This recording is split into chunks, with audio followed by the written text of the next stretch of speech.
오늘부터 요한계시록 본론으로 들어갑니다. 이제 환상을 본 내용이기 때문에 어려운 그런 말씀들이 많이 있어요. 2장 3장에서 아시아에 있는 7교회에 대해서 칭찬도 하시고 책망도 하시고 또 회개를 촉구하신 그런 내용들이 있습니다. 아시아에 있는 7교회는 전 세계에 있는 교회를 대표하는 것이다. 어느 교회든지 아시아에 있는 7교회에 속하지 않은 우리 교회의 모습을 보면 우리 교회는 아시아의 7교회 중에 이런 부분은 어느 교회 같고 이런 부분은 어느 교회 같고 그런 것이 다 있어요. 개인도 마찬가지예요. 여기 해당 안 되는 나는 아시아 7교회에 해당되는 것이 없다. 뭐 죽은 사람이나 그럴 수 있을까? 그런 일은 없어요. 아시아의 7교회를 지금까지 우리가 공부했는데 거기에서 칭찬받은 내용, 주님으로부터 칭찬받은 내용을 다 뽑아서 그걸 한데 묶어서 생각을 해보면 주님이 기뻐하시는 교회는 이런 교회를 주님이 기뻐하신다. 이것이 주님께서 원하시는 교회의 모습이다. 이것이 참 교회다 하는 것을 알 수 있고 주님께서 책망들은 그 모습들을 이렇게 모아놓으면 이것은 교회가 아니다. 이런 것은 교회라고 할 수 없다. 주님의 심판을 면할 수가 없는 그런 교회다. 교회가 아니라는 거죠. 뭐 살아있으나 죽었다고 하는 교회나 또는 차지도 않고 더럽지도 않는 라오디게아 교회 같은 그러한 모습, 또 여자 선지자 이세벨을 용납한 교회의 모습, 그것은 우상숭배를 말하는 거거든요. 그런 것은 교회의 모습이 아니에요. 교회가 우상숭배를 한다고 그러면 이미 그건 교회의 자리를 내어놓은 거예요. 교회의 길을 포기한 거예요. 그래서 그걸 보면 하나님께서, 주님께서 원하시는 교회, 어떤 교회인가 하는 것을 우리가 알 수 있고 4장 오늘부터 21장까지는 그러한 교회, 주님으로부터 칭찬을 듣는 교회의 영광스러운 모습이 어떠한가, 그리고 주님께 책망받은 교회가 결국은 어떻게 되는가, 하나님의 심판이 그들에게 어떻게 임하는가에 대해서 기록한 것이 4장부터 21장까지예요. 22장까지 있지만 그건 이제 결론 부분이고, 이제 3장까지는 사실 서론 부분에 지나지 않아요. 오늘 본문을 봅시다.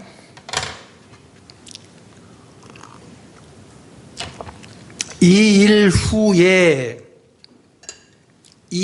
후에 여러분들은 성경을 읽을 때 이 일 후에 이런 말씀이 나오면 이 일 후에 내가 보니 하늘에 열린, 이 일 후에는 뭐 별 관심 없이 그냥 이렇게 지나치죠.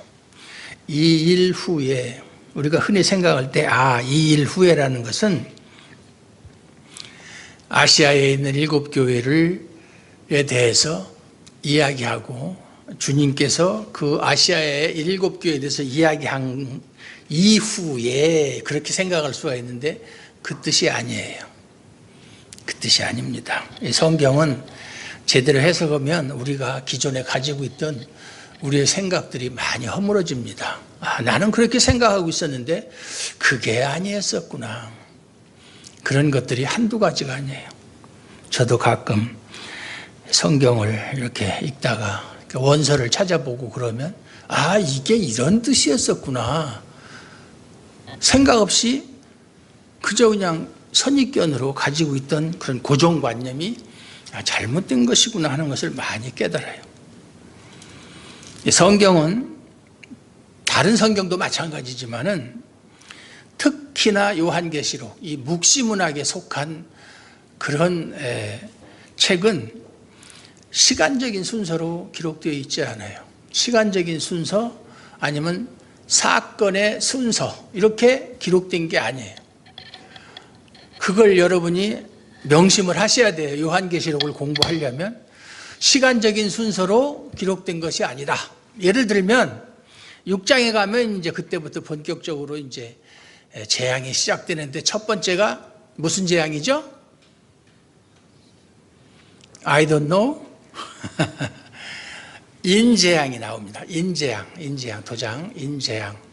그 다음에가 나팔재앙이고 그 다음이 대접재앙이에요. 그럼 그것을 우리가 읽다 보면 재앙이 전부 다 7개씩 있는데 6번째 인을 뗄 때에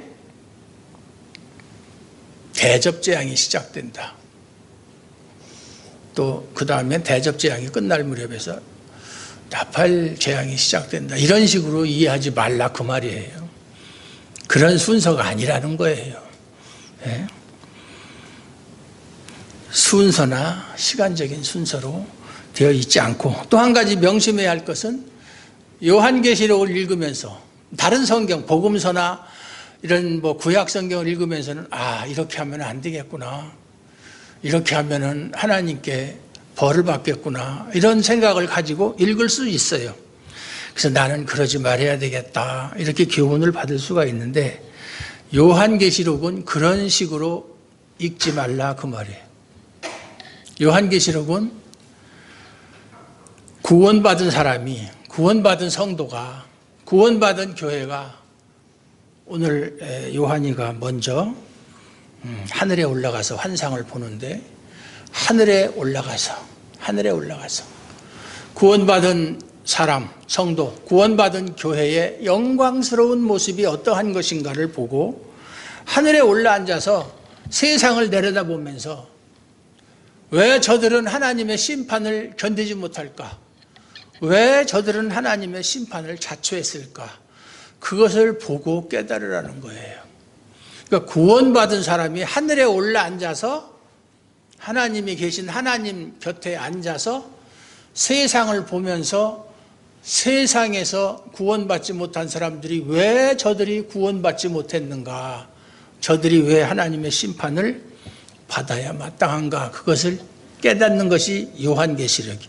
그러니까 요한계시록은 누가 읽는 거예요? 요한계시록은 구원받은 사람만 읽는 거예요. 구원받은 사람만. 내가 이걸 읽고 잘해가지고 구원을 받아야지. 이런 식으로 생각한다면 요한계시록 읽을 필요 없어요. 딴 거 읽어야 돼. 딴 거.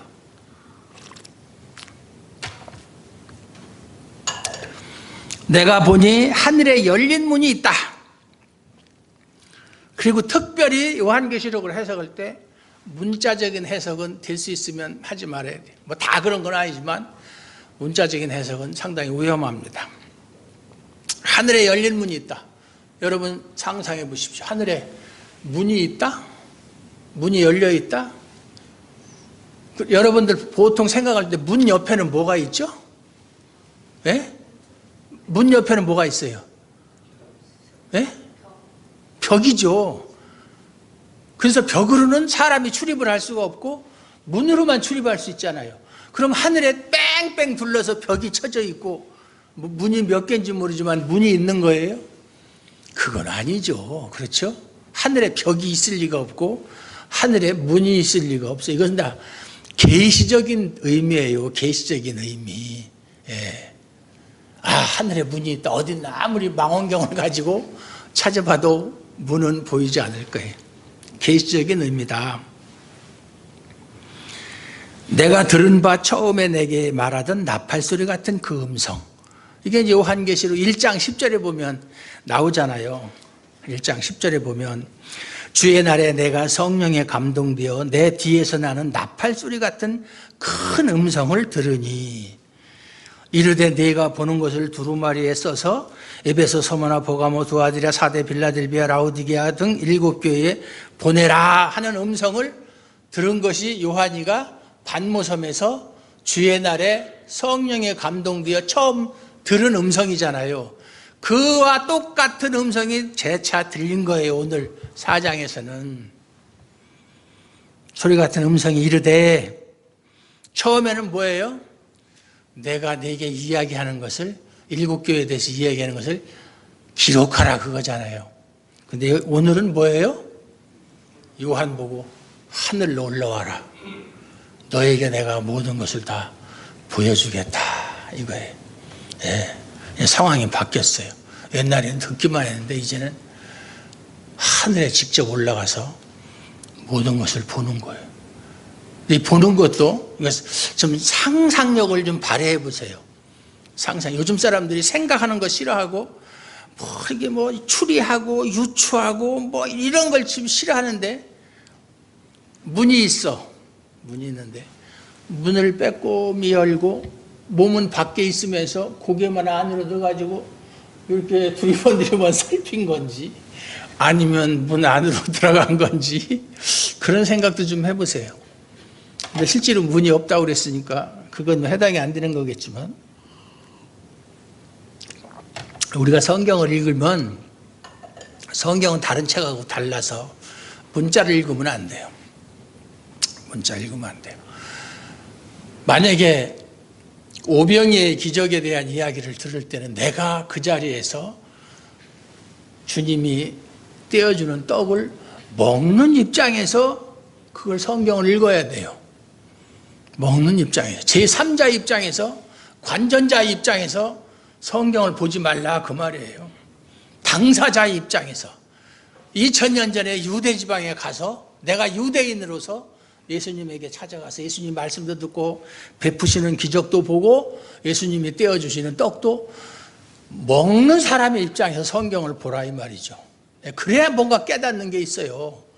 그냥 국어책 읽듯이 그렇게 한글 모르는 사람은 없잖아요.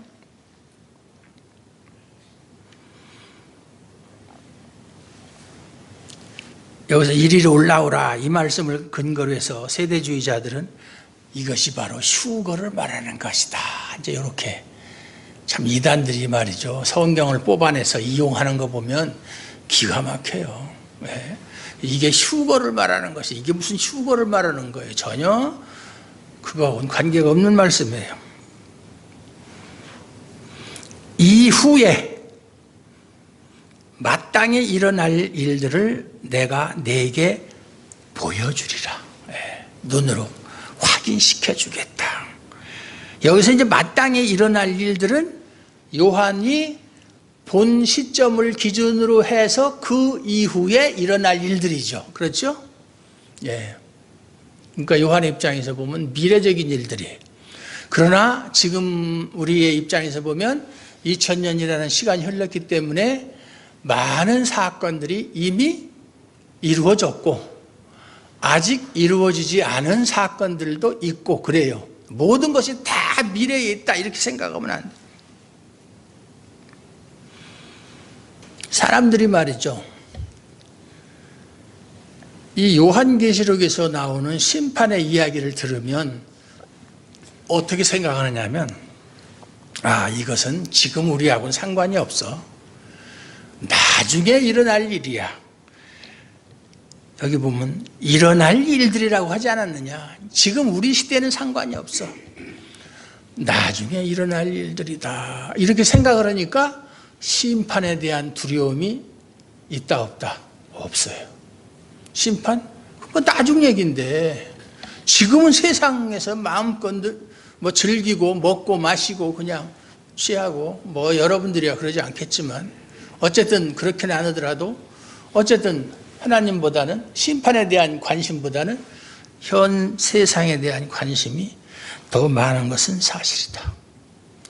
마태복음 25장에 보면 1절부터 9절까지인가요? 13절까지 보면 열처녀 비유가 나와요. 열처녀. 잘 아시죠? 열처녀 비유. 지혜로운 처녀 5과 미련한 처녀 5. 그들이 이제 혼인집에 가서 신랑을 맞으러 가서 기름을 가지고 갔는데 슬기로운 처녀는 당장 현재 쓰고 있는 기름 외에 여분의 기름을 준비했고 미련한 처녀는 그것만 가지고 갔다. 왜 그것만 가지고 갔느냐? 신랑이 온다는 소리가 들리면 또 이 기름을 사용하다가 떨어지게 되면 그때 가서 마련해도 늦지 않다라는 생각을 가지고 있었어요. 지혜로운 사람들은 언제 신랑이 올지 모르니까 그걸 대비하기 위해서 여분의 기름을 가지고 가자. 한편의 사람들은 그때 가서 준비해도 늦지 않다. 이 차이예요. 이 차이. 예.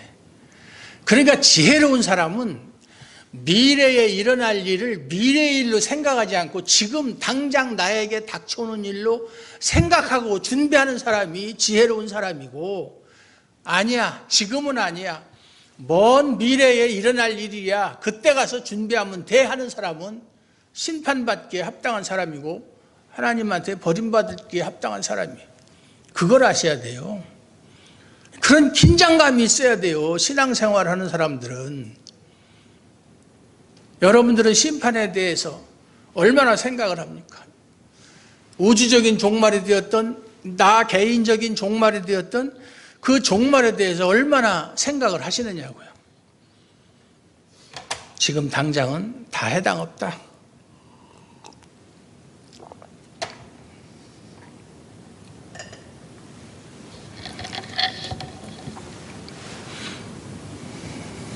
마태복음에 보면 예수님이 십자가에서 죽으실 때 성소의 휘장이, 지성소와 성소를 가로막고 있던 휘장이 위에서부터 아래로 탁 쪼개졌어요.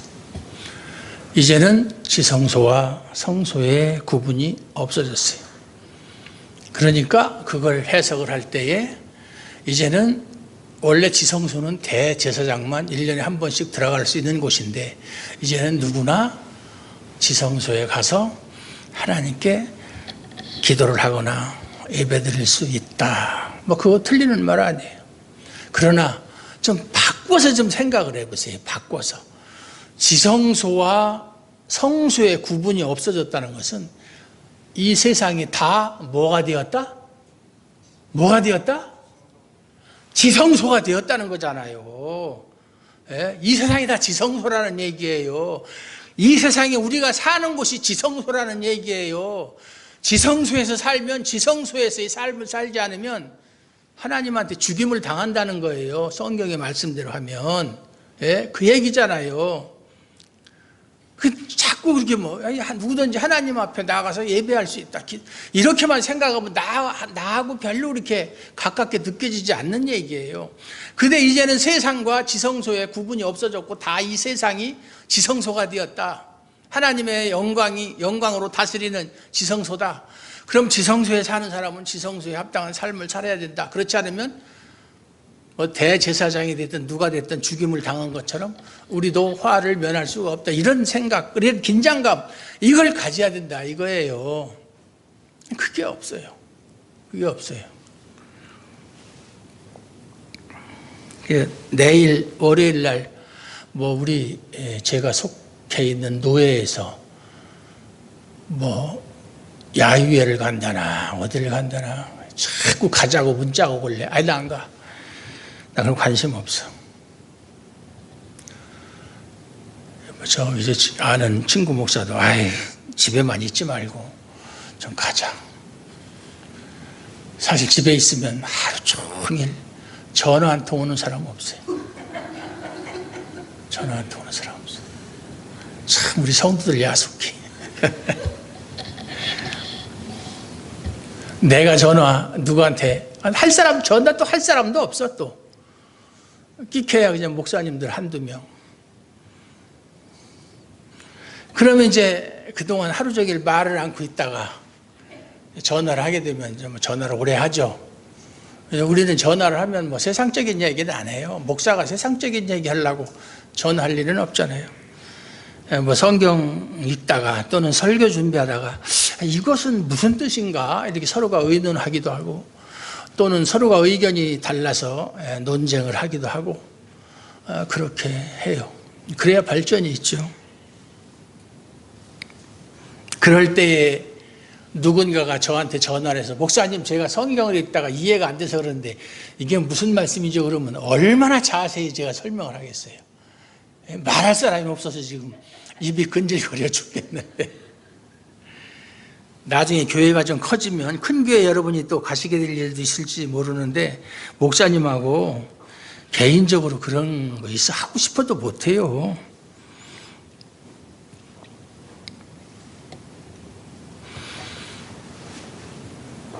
지성소에서 살아가는 그런 삶의 자세를 가져야 된다.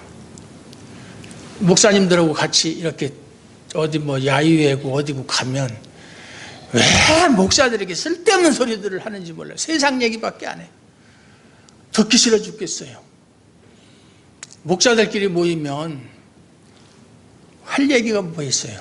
교회 얘기, 성경 얘기, 신학적인 얘기, 그런 얘기는 하지도 않아요. 다 알아서 그러는 건지, 세상 얘기. 뭐 어느 교회에서 뭐 땅을 얼마를 사가지고 뭐 교회를, 아이고 듣기 싫은 얘기. 안 가는 거예요. 얘기가 되질 않아요. 당신들은 당신들끼리 잘 재미있게 놀다 오십시오. 나는 빠질랍니다. 그러고서 안 가요.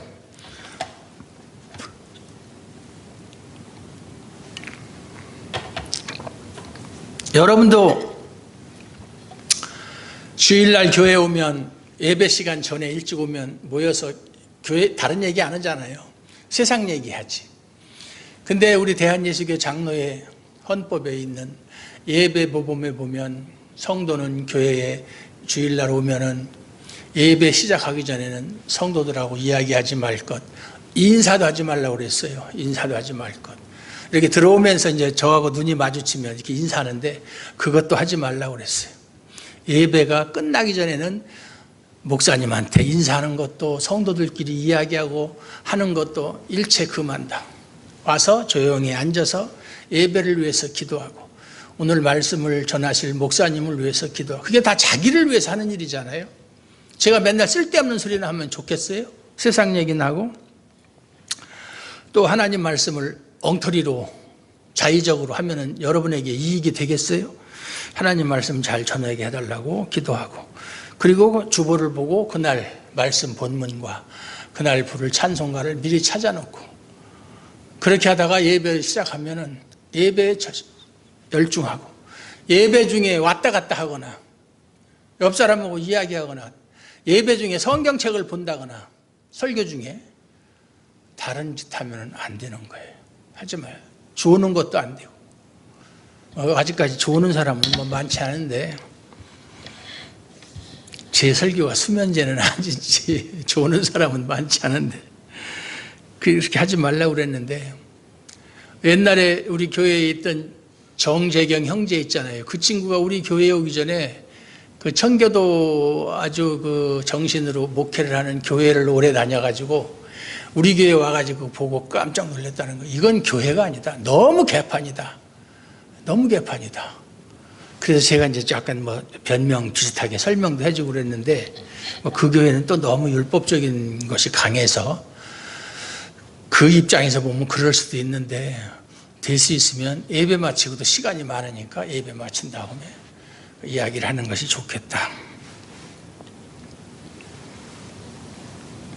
그런 상태에서 예배를 드려야 말씀도 잘 들어오고 이해도 잘 되지. 조금 전까지 다른 얘기하다가 예배를 드리면 생각이 딴 데가 있어가지고 집중이 안 된다, 그 말이에요.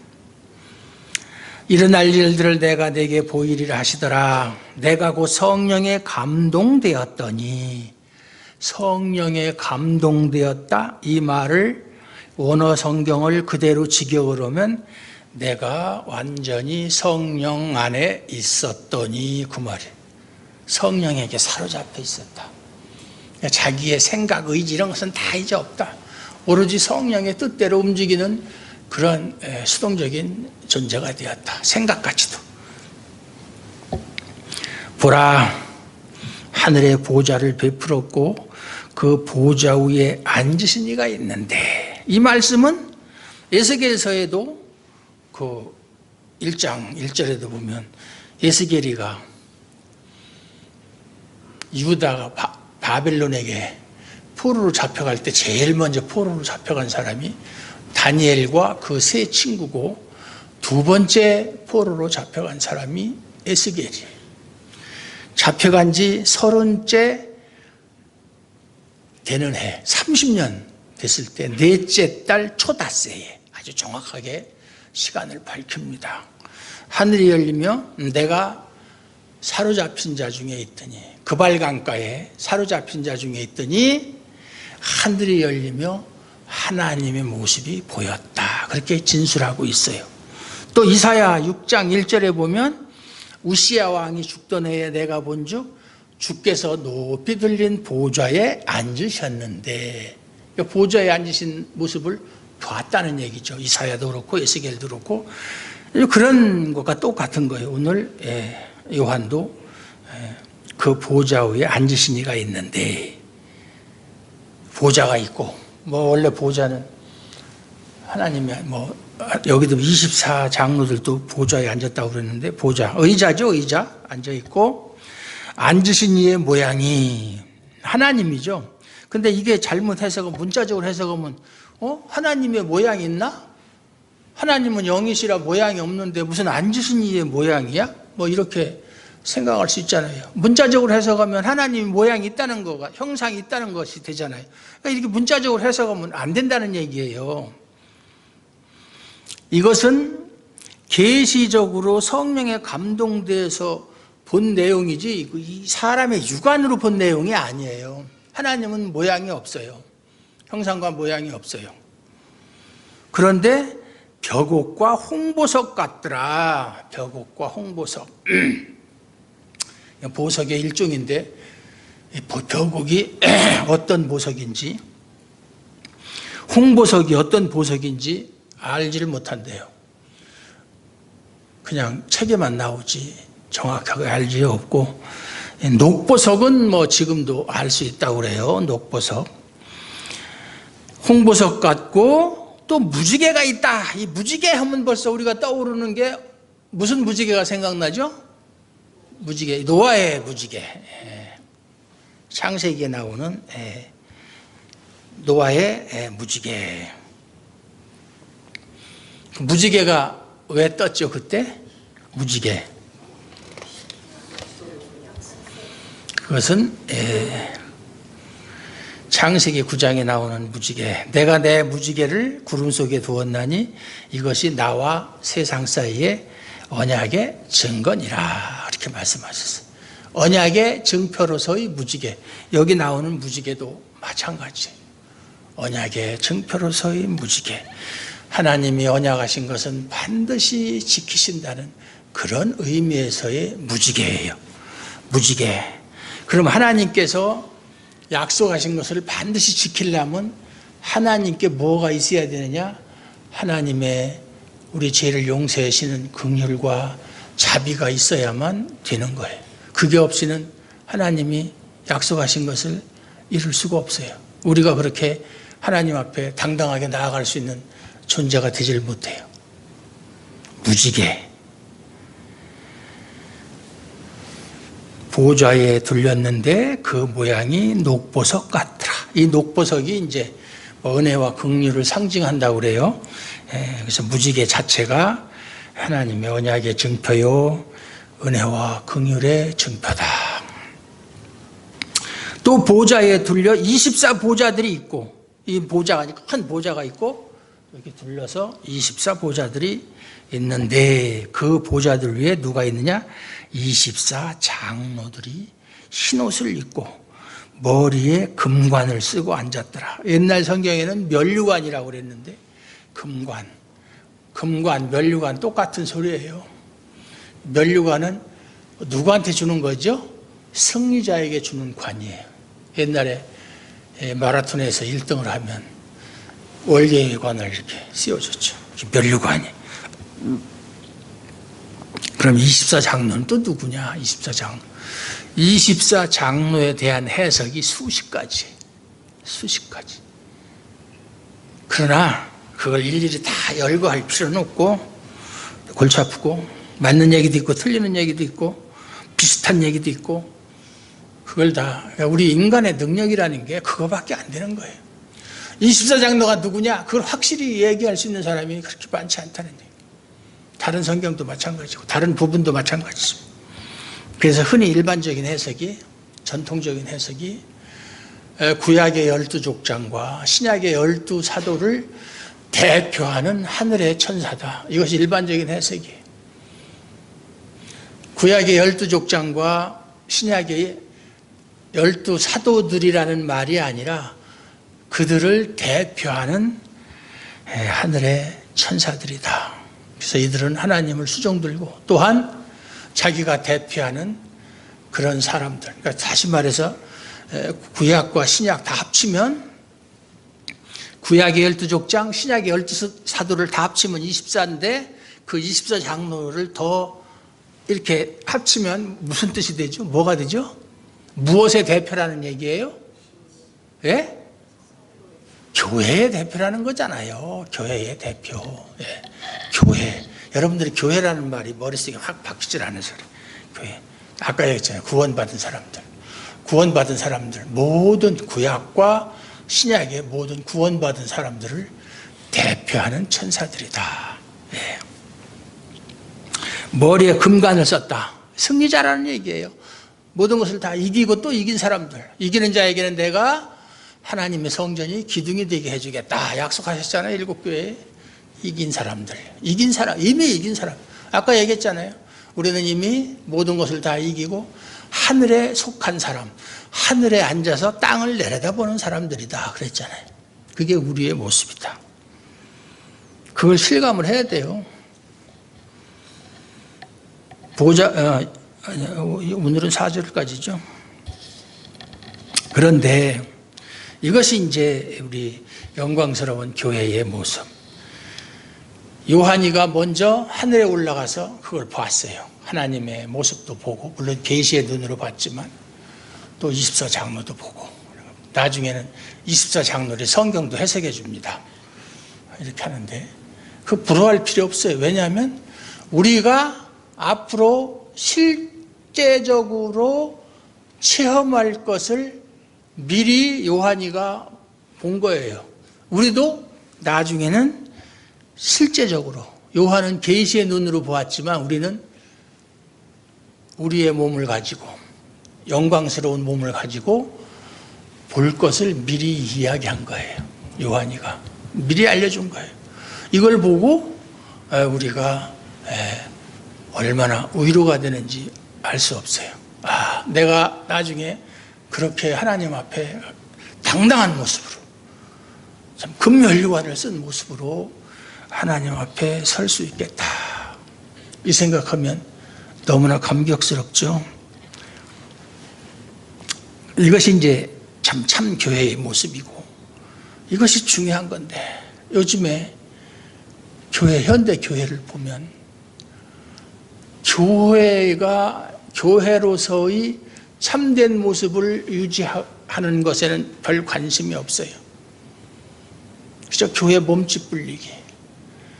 그래서 교인 한 사람이 안 나오면, 저 천안에서 있을 때 얘기인데, 큰 1000명이 넘, 1000몇백 명 되는 교회에서 집사 한 분이 아주 제 친구 목사가 목회하는 시골 교회로 왔어요. 그러니까 한 주, 2주 정도 이제 교회를 못 나갔겠죠? 자기 다니던 교회. 당장 목사한테 전화가 와서, 왜 남의 양을 빼앗아 가느냐? 당장 돌려보내라. 뭐 성도가 물건이야. 돌려보내고 돌려받고 그러게. 자기가 가고 싶은데 가면 되는 것이지.